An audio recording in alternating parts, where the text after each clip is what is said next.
Bora. Obrigado. Bom, quero começar aqui com a citação do cardeal Bellarmino, que, como o Ariel sabe, é um santo e doutor da Igreja Católica, que era também a maior autoridade na época da Contra-Reforma Católica, né?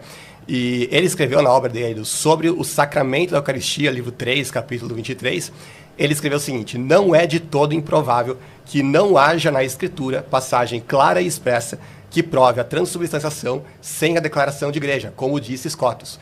Com justiça, pode-se duvidar se o texto é bastante claro por si mesmo, visto terem pensado de modo contrário os homens mais inteligentes e doutos. Aqui, quando ele diz os homens mais inteligentes e doutos, claro que ele não está falando dos protestantes, né? Ele está falando das próprias autoridades católicas humanas, incluindo, por exemplo, o cardeal Caetano, que fez o comentário falando exatamente a mesma coisa, o Fischer fez o comentário falando a mesma coisa, o Duns Scotus, que ele inclusive cita aqui, diz a mesma coisa, ou seja, na visão deles, de fato, eles criam transubstanciação, evidentemente, mas eles reconheciam que a Bíblia sozinha não é o suficiente para conseguir provar a doutrina católica da transubstanciação. Então, é importante ressaltar que isso era reconhecido por grandes autoridades católicas dos séculos passados. Claro que o Ariel vai argumentar diferente, vai usar passagens do Isto é meu corpo, João 6, etc., que a gente vai discutir ao longo desse debate, né? Então, porque ele vai defender com a Bíblia que dá para provar isso sim com a Bíblia, né? E a gente vai ver nesse debate se eles vão ser bem-sucedidos nisso ou se o cardeal Bellarmino tinha razão quando ele falou que não dá para provar apenas com a Bíblia isso, e sim com a autoridade da igreja, né?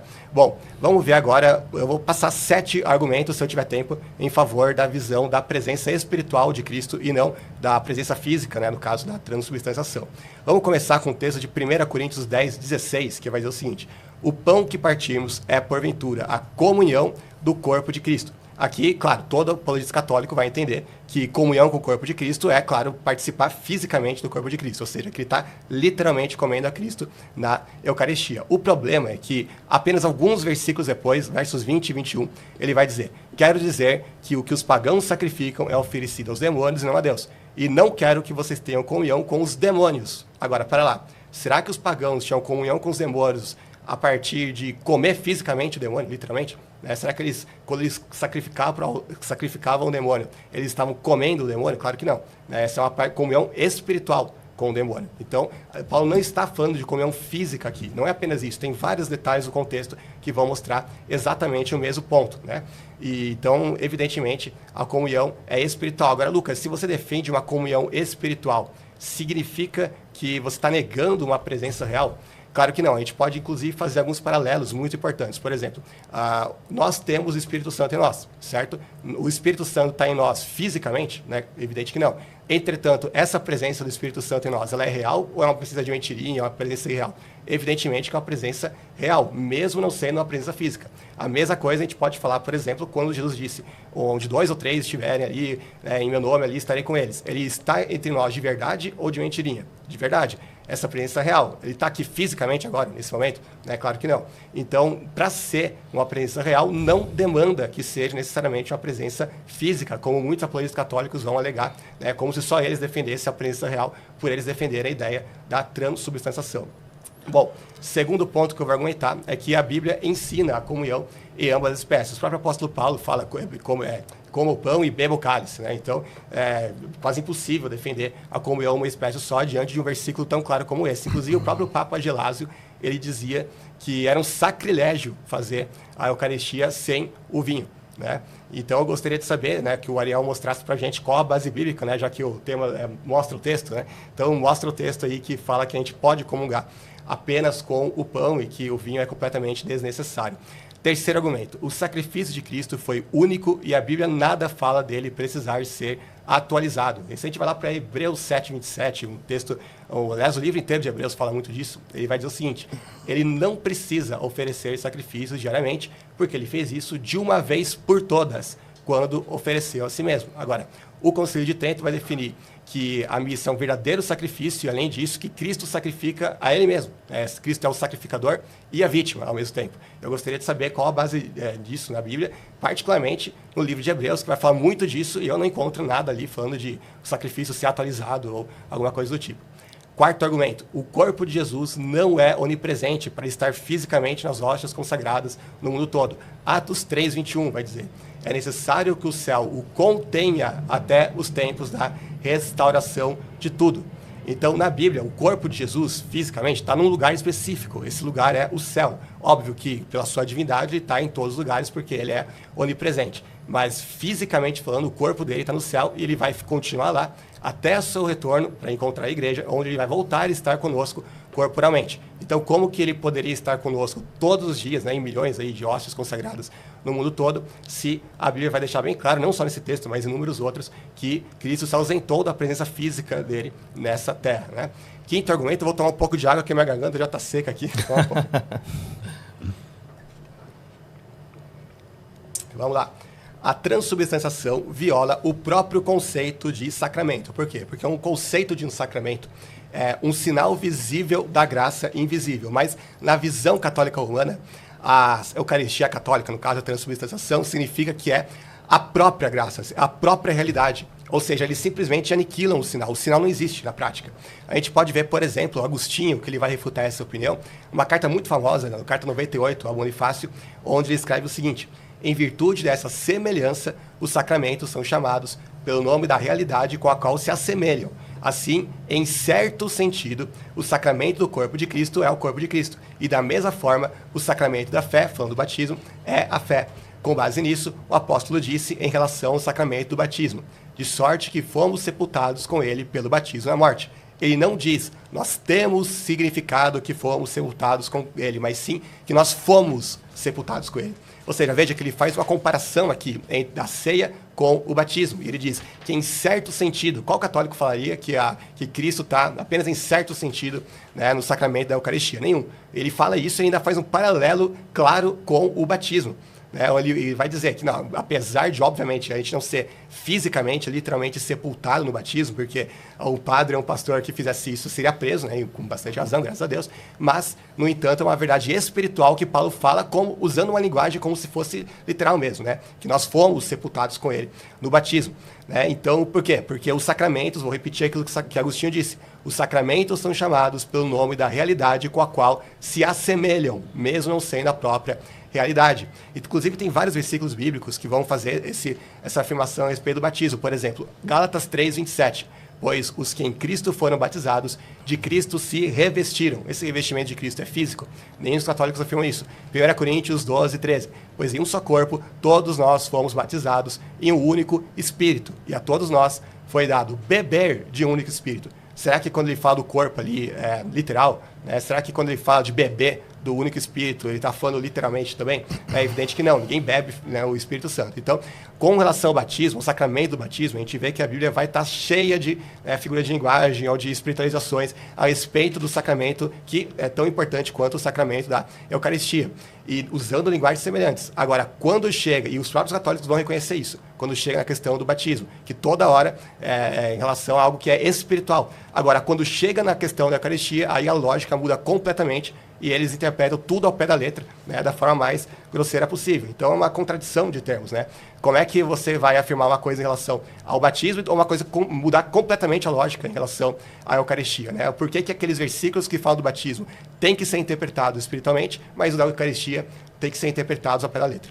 Sexto argumento, os pais da igreja negaram massivamente essa doutrina. Como não tem muito tempo ali, então eu vou citar apenas dois. O Papa Gelásio, na obra dele Das Duas Naturezas, capítulo 14, vai dizer: a substância ou natureza do pão e do vinho não deixa de existir. E Teodoreto, no seu Diálogo 2, diz que mesmo após a consagração, os símbolos místicos não são privados de sua própria natureza, eles permanecem em sua substância, figura e forma originais. Então eu gostaria que o Ariel respondesse se pelo menos esses dois pais da igreja aí realmente negavam a transubstanciação. E por fim, a transubstanciação nos leva a negar os sentidos e a própria realidade, porque sempre que tem um milagre na Bíblia que envolve mudança de substância, ele necessariamente envolve mudança de acidente, né? Então, porque é o único jeito de certificar que o milagre realmente aconteceu.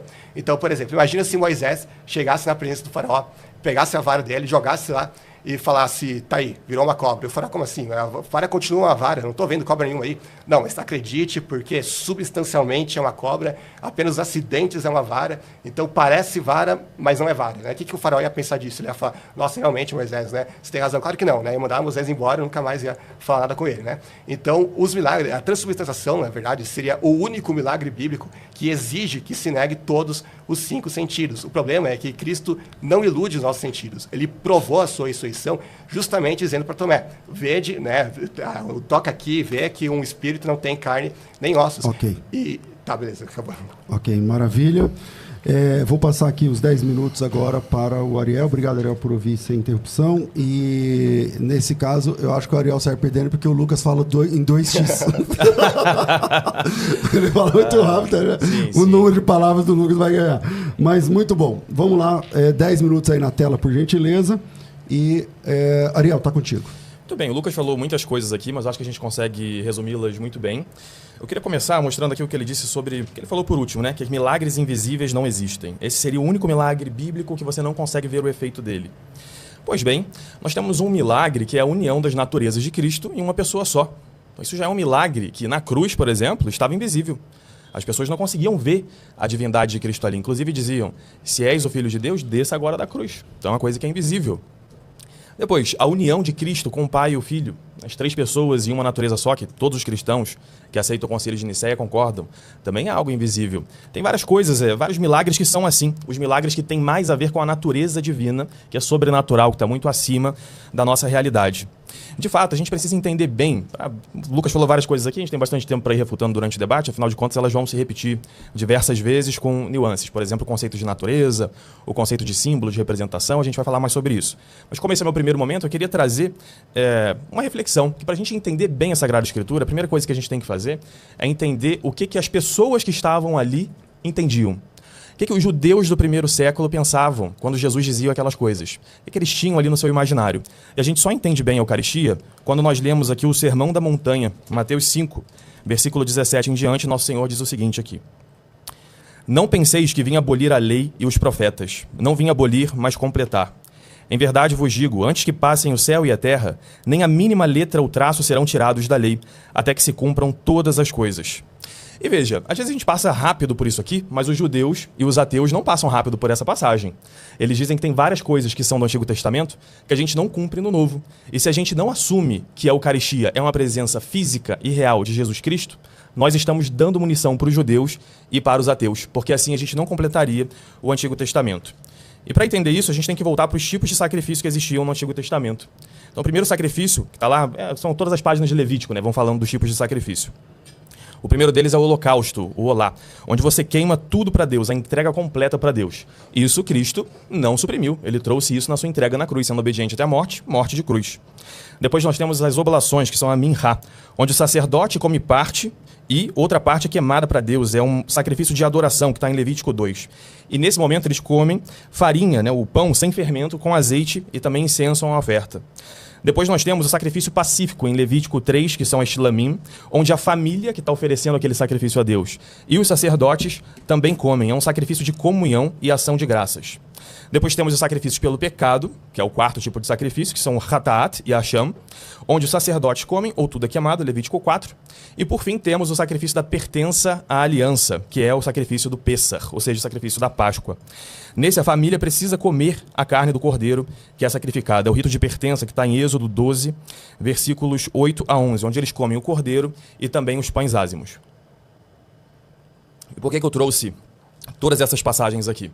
Porque uma coisa que é obrigatória em vários desses sacrifícios, especialmente o sacrifício da Páscoa e o sacrifício de ação de graças, né, que inclusive é o significado de Eucaristia, nós temos uma passagem em que algumas pessoas pensaram, Arão e seus filhos, que não era necessário comer realmente ali aquela carne. E a gente pensa, às vezes, no sacrifício de Cristo na cruz e lembra dos sacrifícios do Antigo Testamento só nesse aspecto de matar a vítima para Deus.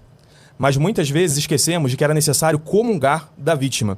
E por que era necessário comungar? Moisés explica isso pra gente em Levítico 10, com palavras bem fortes. Levítico 10, versículo 16, nós temos aqui. Moisés indagou acuradamente acerca do bode da oferta pelo pecado, e viu que ele havia sido queimado. Irritado com Eleazar e Itamar, os filhos que restaram a Arão, disse-lhes, por que não comestes a oferta pelo pecado no lugar santo? Pois é coisa santíssima que o Senhor vos concedeu, para que retireis a culpa da comunidade, fazendo a expiação diante do Senhor. Veja, um sacrifício que não é comungado, que não é comido, literalmente, não traz a culpa da assembleia para dentro daquele sacrifício. Era necessário que aquilo ali realmente fosse comido. É isso que Moisés está instruindo aqui a Arão e aos seus filhos. Se nós vamos agora para o Novo Testamento e temos um novo sacrifício, se nós levamos a sério o que São Paulo diz, ou enfim, o autor da carta aos Hebreus diz em Hebreus 8:5, de que Moisés copiou o que viu e que Cristo é melhor, que ele copiou aquelas coisas que ele viu de Cristo, temos que entender então aqui que Moisés ficou tão irritado em Levítico 10:16, porque o que ele viu no céu não estava sendo feito pelos seus sacerdotes. E o que ele viu no céu é que a carne precisa ser consumida para que o pecado passe para ela. Se isso não acontece, ou se fosse um detalhe simples, Moisés não teria dito isso aqui. E se nós não comemos de fato a carne de Jesus Cristo nesse sacrifício, nós estamos então dando argumentos para os judeus e para os ateus, e é por isso que a gente vê uma debandada forte de muitos pentecostalistas para dentro do ateísmo, né? Vários ex-protestantes aí estão virando apologetas ateus, porque a gente trata com superficialidade as coisas que a Escritura traz. Quando a Escritura diz que Moisés viu e copiou, e Moisés se estressa aqui porque o sacrifício não é comido, nós temos que levar isso a sério. Outro aspecto também é que os judeus do tempo de Cristo estavam esperando um novo Moisés. Deuteronômio 18, 15 a 19 vai trazer isso para a gente, que um novo profeta seria trazido, e todos concordamos que é Jesus Cristo. Pois bem, o novo Moisés é o próprio Deus, que é Jesus Cristo. Eles esperavam uma nova aliança. Em Jeremias 31, versículo 31 a 34, a aliança verdadeira. Essa presença de Deus dentro do coração da pessoa, que é o próprio Deus. No Antigo Testamento era mediado, agora é direto com Deus. Temos um novo templo, segundo profetizado por Ezequiel, do capítulo 40 até 48, em que antes era construído por mãos humanas, e hoje é o próprio corpo de Cristo. É Jesus, o próprio templo de Deus. E temos uma nova terra prometida, que não tem coordenadas nesse mundo, porque é a vida com o próprio Deus. A vida eterna é esta, conhecer ao meu Pai. É isso que Jesus nos ensina. Ora, se o novo Moisés é Deus, se a nova aliança é com o próprio Deus, se o novo templo é Deus, se a nova terra prometida é Deus, o novo maná, como Jesus traz em João 6, precisa realmente ser Deus. Se não é assim, é a única coisa da nova aliança que não é o próprio Deus. E Jesus diz, bem, o Senhor diz isso, né, no Antigo Testamento, que ele está vindo para realmente apacentar as próprias ovelhas, que ele vai habitar no coração de cada um, que não vai ser necessário ensinar para mais ninguém, porque ele vai habitar entre nós. Então só há coerência nessa completude do Antigo Testamento, o Antigo Testamento se completando no Novo, se nós aceitamos que o novo maná é o próprio corpo de Cristo. E a gente já pode ir então para João 6, o Banzoli tem vários artigos sobre ele, muito interessantes e talvez um pouco exasperados naquele tempo, né, que já faz um tempinho que você escreveu ele. E nós temos aqui um crescendo em João 6. Jesus começa a falar espiritualmente da fé, e conforme os judeus vão se assustando com o que está acontecendo ali, Jesus, em vez de mostrando o significado dessas coisas, ele vai recrudescendo mais ainda, até que ele chega no versículo 51, e ele diz: eu sou o pão vivo descido do céu. Quem come desse pão viverá eternamente. O pão que eu darei é a minha carne para a vida do mundo. Esse cálice, né, que nós levantamos é a nova aliança em Cristo.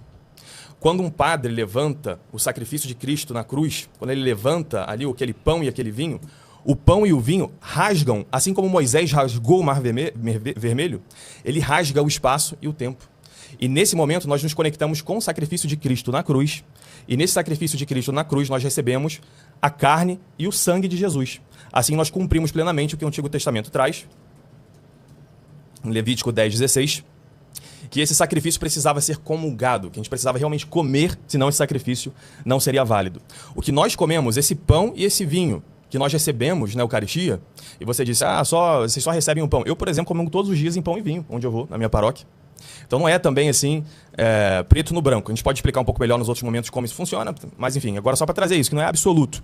Quando comemos esse pão, quando bebemos esse vinho, graças a esse milagre de nos unir com o sacrifício de Cristo, que é necessário que todos creamos nisso, senão a gente não é salvo, ele abre o espaço e o tempo. Se Deus conseguiu abrir o mar vermelho, né? E Deus pode todas as coisas, por que ele não pode abrir o tempo, o espaço, nos conectar com Cristo na cruz e então comungarmos do seu corpo e do seu sangue? Só assim se completa o Antigo Testamento. Se não comemos a carne de Cristo, esse sacrifício não é válido.